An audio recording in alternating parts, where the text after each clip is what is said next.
২,০০০-এর অধিক যৌনকর্মীকে সমাজ কল্যাণ মন্ত্রণালয় থেকে আর্থিক সহায়তা করা হয়েছে। এটা উচিত হয়েছে কি না? দেখুন, যৌনকর্মীদেরকে আর্থিক সহযোগিতা করা বা অন্য কোনো সহযোগিতা করা মৌলিকভাবে এটা তো দোষণীয় কোনো বিষয় নয়। কিন্তু সমাজ কল্যাণ মন্ত্রণালয়ের উপদেষ্টা যিনি দীর্ঘদিন যাবৎ তিনি উপদেষ্টা হওয়ার আগে থেকেই তার যে কর্মকাণ্ড, উপদেষ্টা হওয়ারও পরও তার যে কর্মকাণ্ডগুলো, বিতর্কিত কর্মকাণ্ডগুলো রয়েছে সেটা আমরা সবাই কম বেশি জানি। দুঃখিত। এদেশে যৌনকর্মীদেরকে, পতিতাদেরকে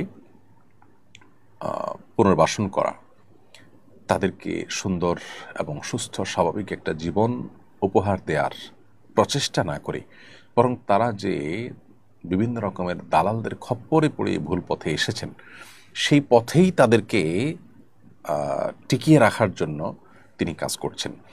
অতএব এই যে টাকা দেয়া হয়েছে, এই টাকা দিয়ে যদি তাদেরকে তাদের কাজের প্রতি প্রণোদনা দেওয়া হয়, আরও উৎসাহ দেওয়া হয়, তাহলে এটা হবে জনগণের ট্যাক্সের টাকার অপব্যবহার। আমি মনে করি বাংলাদেশের 1% মানুষও যদি মতামত নেওয়া হয়, তাহলে এই পতিতাবৃত্তি বা পতিতাদের এই কর্মকাণ্ডের জন্য তাদেরকে আপনি উপহার, পুরস্কার অথবা তারা তাদের এই কাজে যেন টিকে থাকে সেজন্য আরও সহযোগিতা করা, এটার ব্যাপারে একটি টাকা জনগণের ট্যাক্সের টাকা খরচ হোক, এটা এদেশের 1% মানুষ আমার মনে হয় না মতামত দিবে। কোনো জরিপেও এটার সপক্ষে মানুষ রায় দিবে বলে মনে করি না। এটা সমাজ কল্যাণ উপদেষ্টা কেন এদেশের সবাই জানেন, প্রত্যেকটা মানুষ বুঝেন দেশের মানুষের মেন্টালিটি এবং মানসিকতা। তারপরে জনগণের টাকাকে জনগণের ইচ্ছার বাইরে ব্যবহার করা, এই স্বেচ্ছাচারী মনোভাব এবং এই ধরনের মানসিকতা সম্পন্ন মানুষজন যারা আছে, তারাই কিন্তু অনবরত আমাদেরকে সকাল বিকাল মানবাধিকারের সবক শোনায়, মানুষ অধিকারের সবক শোনায়। জনগণের ট্যাক্সের টাকাকে আপনার খেয়াল খুশিমতো ব্যবহার করার অধিকার আপনাকে কে দিয়েছে?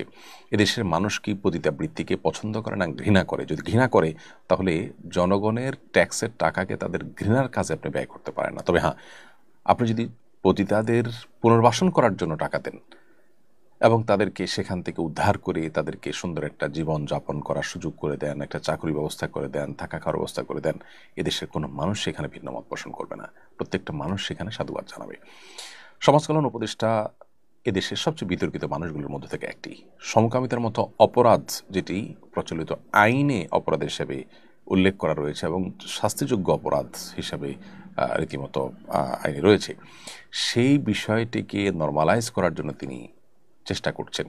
অর্থাৎ আইন প্রণেতা যে, সেই আইন প্রণেতার ভূমিকায় থেকে, যদিও তিনি সংসদ সদস্য নন, তিনি উপদেষ্টা ইন্টারিম গভর্নমেন্টের, তারপরেও তার এই আইনকে সংরক্ষণ করা বা আইন এবং বিচার কার্য যেন আইন আলোকে প্রতিষ্ঠিত হয়, পরিচালিত হয়, সে বিষয়গুলো দেখভাল করার জন্য দায়িত্বশীল যিনি, তিনি নিজে সেটাকে লঙ্ঘন করার জন্য অপচেষ্টায় রত এবং লিপ্ত আছেন।